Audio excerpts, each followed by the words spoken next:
standing next to the best-dressed man in all of boxing, I'm like, I should button this up. who will be on the broadcast for Saturday's Wilder Fury II rematch, Shawn Porter, two-time welterweight champion, but the owner of the largest English Windsor knot on this side of the Western Hemisphere. No one can figure this one out. These specially ordered or made on a farm somewhere? Nope. My tailor is out there in New York, and he sends me my ties as well. So shout out to Maldocs Clothiers. All right, we can't wait to hear your take about this fight. You're going to be part of that broadcast team, but you're also an active player in this welterweight scene, the loaded, juiciest division, the money division in the sport. Will we see you in a spring clash with the great Manny Pacquiao? I would love that. I would absolutely love that. If Manny called up right now and said, I want to fight, but it has to be March. I want to fight, but it has to be April. I'm ready. I'm ready for that fight whenever he and his team decide that they want to take on Showtime Shawn Porter. You look fantastic against Errol Spence. Everything you said you would do, you did, just short of barely losing, what, a split decision in that fight. What do you think you did to your reputation with that performance? Everything has risen for me.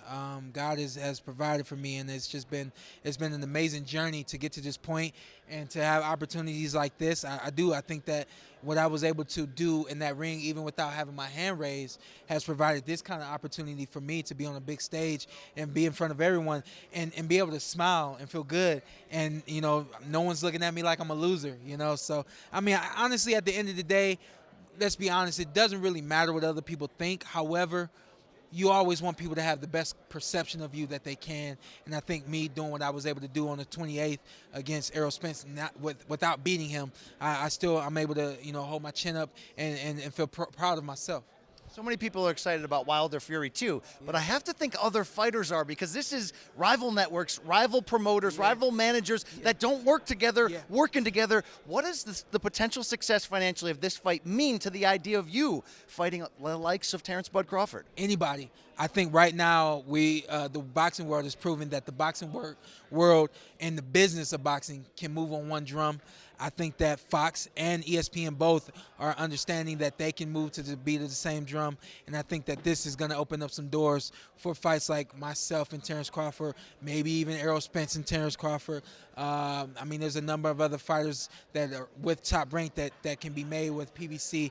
I think this is the start to evolution. The great Bob Arum is lingering. I talked to him yesterday. He says, me and Al Heyman, we get along great. Are you saying, hey, call me, Bob? Call me? They do. They get along great. People don't believe that or don't recognize that. But at the end of the day, like I was having a conversation with someone involved with ESPN just last night, I said it's perfect that you have a projection of what this fight might do, but you don't have a absolute.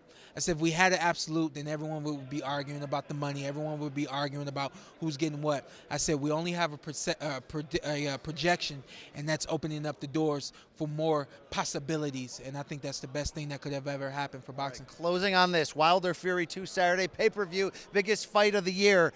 The key storyline has been Tyson Fury predicting a knockout, saying he's going to sit down on his punches, resurrect the old Kronk style. Should we believe him entering this fight? You should believe him entering this fight. I think you should take a page out of my book. Like you said, when it came up to myself and Errol Spence, I did everything I said I was going to do. I don't just speak the things that come to my mind. I speak with my heart. And I do believe that Tyson Fury has spoken with his heart when he says, I want to knock out Deontay Wilder in 2 rounds. I think he feels that early is the best opportunity to do it. And I think he's put himself in a good position to be able to try to do it. We can't wait to see who wins Saturday night pay-per-view. We can't wait to see what's next for the great Shawn Showtime Porter. Good luck on that broadcast. Enjoy yourself. Thank you, my man.